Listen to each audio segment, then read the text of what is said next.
Before we step into today's story, I want to ask you something. Have you ever looked back on a day that seemed completely ordinary while you were living it, only to realize years later that it quietly changed your life forever?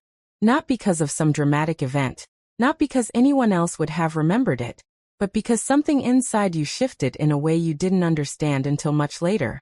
If you've ever experienced a moment like that, then you're in the right place. Here, we don't chase loud headlines or unbelievable twists just for the sake of entertainment. We tell stories about real emotions, quiet decisions, unexpected connections, and the small moments that often leave the deepest marks on our lives. If those are the kinds of stories you enjoy, take a second to subscribe and join our growing community. Every new video is another journey into the moments that remind us what it truly means to be human. Now make yourself comfortable, take a deep breath, and let this story unfold at its own pace. Because this is the story of an evening that appeared completely ordinary, until it became one of the memories I would carry with me for the rest of my life. That morning began like hundreds of mornings before it. There was nothing unusual waiting outside my window. No strange phone calls. No unexpected visitors. No feeling that the day would become important. If someone had told me that years later I would still remember every detail of those few hours, the colors, the sounds, even the scent floating through the air, I would have laughed. Life rarely announces the moments that matter most. Sometimes they arrive quietly, disguised as another ordinary day. The afternoon settled over the neighborhood with a peaceful warmth that only late spring seemed capable of creating. The sunlight wasn't harsh. Instead, it spilled gently across the sidewalks, turning everything golden without making the air uncomfortable. A soft breeze drifted through the trees, carrying with it the familiar fragrance of freshly cut grass and blooming flowers. I had spent most of the afternoon outside near my front garden. For years, tending those flowers had become more than just another household chore. It had slowly turned into a ritual, a peaceful conversation between patience and time. Each rose bush demanded attention. Each branch told its own little story. I picked up my pruning shears and carefully trimmed away another dried stem. Snip. I paused, stepped backward, studied the shape of the plant. Then I reached in again, removing another branch that had finished its season so new growth would have room to appear. Gardening has a funny way of teaching lessons without ever saying a word. Nothing beautiful grows overnight. No flower blooms because someone demanded it happen faster. Everything worth keeping requires care, consistency, and patience. Some seasons are meant for blooming. Others exist simply so stronger roots can grow beneath the surface. As I worked, my gloves became covered with soil, and tiny scratches decorated the backs of my hands from the rose thorns. Years ago those little cuts would have annoyed me. Now they simply reminded me that beautiful things usually ask something from us in return. The scent of damp earth mixed with blooming roses surrounded me, creating a calm that no television, phone, or noisy distraction could ever provide. For those few quiet minutes, life felt wonderfully uncomplicated. The world wasn't asking anything from me. I wasn't rushing toward another appointment. I wasn't worrying about tomorrow. There was only the gentle rhythm of breathing, trimming, observing, and appreciating what had quietly grown over time. Eventually, I set the shears inside the small gardening basket and stretched my aching back. Age has a way of reminding you that you've been standing longer than you realize. I smiled to myself, brushed the loose dirt from my jeans, and carried everything toward the front porch. When I stepped inside and closed the front door, the familiar silence welcomed me home. Not the painful kind of silence people often imagine. Not loneliness. There is a difference. Loneliness feels empty. This silence felt lived in, comfortable. It was the kind of quiet that develops after years spent learning every sound a home can make.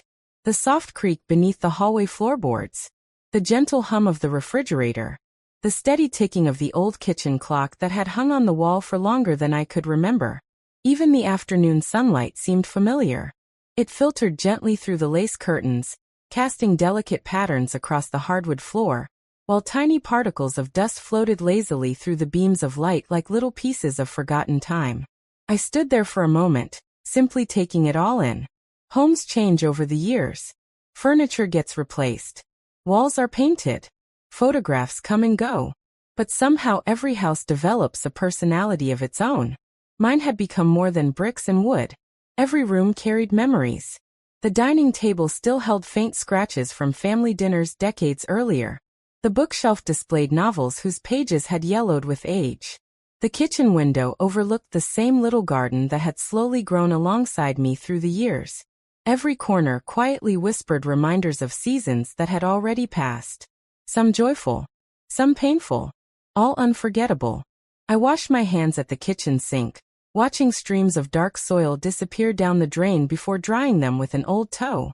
A cup of tea sounded perfect. I filled the kettle with water and placed it on the stove, enjoying the simple routine that had remained unchanged for years. There is something comforting about habits. When life changes around you, familiar routines remind you that not everything has to. Just as the kettle began warming, my phone vibrated once against the countertop. It wasn't loud. Just a single buzz that gently interrupted the peaceful silence filling the house. I glanced toward the screen. A message. It was from Marlene. She lived only a few houses away, close enough that we often waved to one another whenever we happened to be outside at the same time. Over the years, our friendship had never depended on grand conversations or constant visits. Instead, it had grown through dozens of tiny acts of kindness. Borrowing sugar when someone ran out. Collecting mail during vacations. Watering each other's flowers. Checking in after storms. Sharing brief conversations while bringing in groceries. The sort of friendship that quietly becomes dependable without either person ever noticing exactly when it happened. Her message appeared hurried. She explained that someone had failed to arrive for an evening shift at the hospital where she worked. Patients were already waiting. The staff was short-handed. She needed to leave immediately. Then came one final sentence. Would you be able to watch Jacob for a little while? I didn't hesitate. Some questions don't require thinking. My fingers immediately typed a reply. Of course. Send him over. I pressed send without another thought. At the time, I believed I was simply helping a neighbor for a few hours. I had no idea that a simple favor would quietly become one of the most meaningful afternoons either of us would ever remember. For a few seconds, I simply stood there holding my phone, reading Marlene's message one more time before slipping it into my pocket. Helping her felt as natural as watering her plants while she was away, or bringing in a package left on her porch. That's what neighbors did, or at least, that's what we had always believed. Life had a way of becoming easier when people quietly looked out for one another. I glanced around the house with fresh eyes. Someone else would be spending the afternoon here. Even if only for a few hours. Without really thinking about it, I began making small preparations. The kettle had just started to whistle softly, so I reached for my favorite ceramic mug and dropped a chamomile tea bag inside. A spoonful of honey followed, filling the kitchen with a warm, comforting sweetness. As the tea steeped, I changed into a softer sweater and a pair of comfortable slacks. It wasn't because I expected company in any formal sense. Somehow, comfortable clothes seemed to make a home feel more welcoming. Not only for the person wearing them, but for anyone who stepped inside. Then my attention drifted toward the dining room. The table was already clean. Still, I wiped it down again. I straightened the placemats until their edges lined up perfectly. I adjusted the small vase of fresh flowers sitting in the center. It wasn't necessary, but kindness often hides inside unnecessary little things. I opened one of the drawers and took out a notebook with crisp blank pages, placing it neatly beside a freshly sharpened pencil. A second pencil followed, just in case one broke. I smiled to myself. Old habits never really disappear. Years ago, when my own children needed help with homework, I used to prepare the table exactly the same way. Everything had its place. Paper, pencils, good lighting, something warm to drink nearby. Back then, I never imagined those routines would become memories. Now they quietly returned without asking permission. I opened the cookie tin resting on the kitchen counter. Inside were oatmeal cookies I had baked the evening before. Their sweet scent still lingered as I arranged several onto a small plate. Teenagers usually preferred chips or candy. Still, homemade cookies had solved more awkward conversations than people realized. Sometimes food speaks before people find the right words.